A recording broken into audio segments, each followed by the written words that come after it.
चंद्रपूरमुळे जो काही वाद मनसे आणि तुमच्यामध्ये होतो, कारण आता संदीप देशपांडे असं बोलतात की पैसे घेतले गेले 1 कोटी रुपये आणि त्याचे पुरावे आम्ही दिले, तेव्हा तुम्ही 50 खोक्यांचे पुरावे द्या. 50 खोक्याचे पुरावे कोण मागताय? ठीक आहे, सोडून द्या. सन्मान्य राज ठाकरे आणि मी नेहमी एकमेकांना भेटत असतो. विचारांचं आदान प्रदान युतीमध्ये आघाडीमध्ये करावं लागतं. भविष्याचा वेध घ्यावा लागतो. विषय चंद्रपूरचा जो वारंवार चर्चेला जातोय, चंद्रपूरच्या संदर्भात मी वारंवार स्पष्ट केलेलं आहे की चंद्रपूरला जे घडलं आहे त्याच्यामध्ये उद्धव ठाकरे साहेबांची भूमिका नाही, अजिबात भूमिका नाही. कारण भारतीय जनता पक्षाबरोबर कशा करता जावं आम्ही? ज्या पक्षाने आमचा पक्ष फोडला, चिन्ह चोरलं, महाराष्ट्रामध्ये अराजक निर्माण केलं, अशा लोकांबरोबर पक्ष म्हणून कोणती भूमिका त्यांच्यासोबत जाण्याची उद्धव ठाकरेंनी कधीच घेतली नाही आणि घेणार नाहीत. चंद्रपूरच्या लोकांनी हा उद्योग केलेला आहे. त्याचं समर्थन आमच्या पक्षामध्ये कोणीही केलेलं नाही. मी इतकं सांगेन, वेट अँड वॉच. थोडं थांबा. अजून काही महाराष्ट्रातल्या काही, आता काल परभणीची निवडणूक झाली, अजून काही गोष्टी व्हायच्या आहेत.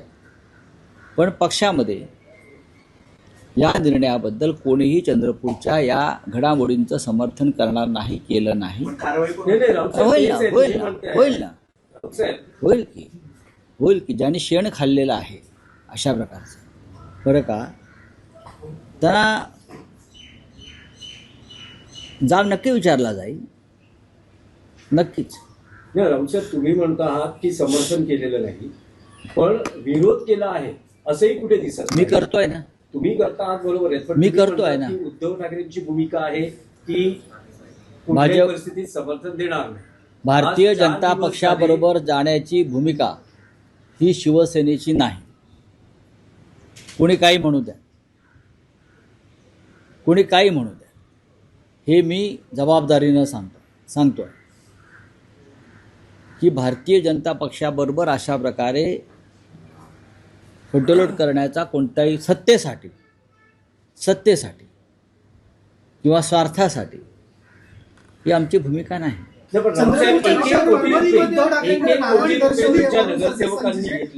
पाठिंबा देण्यासाठी 1 कोटी प्रत्येक, ज्यांनी हा आरोप केला ते पैसे मोजायला बसले होते का भाजपतर्फे, की हे पैसे मोजा आणि त्यांना द्या? ज्यांनी हा आरोप केला, मला आरोप कोणी केला आहे माहीत नाही, पण भारतीय जनता पक्षाने हे 1 कोटी रुपयाचा भाग आहे त्यांच्याकडे पाठवून जरा मोजून पोचवा शिवसेनेच्या लोकांकडे. असं काय व्यवहार झाला आहे का? आणि मध्ये मग 20% कमिशन आहे का कुठे?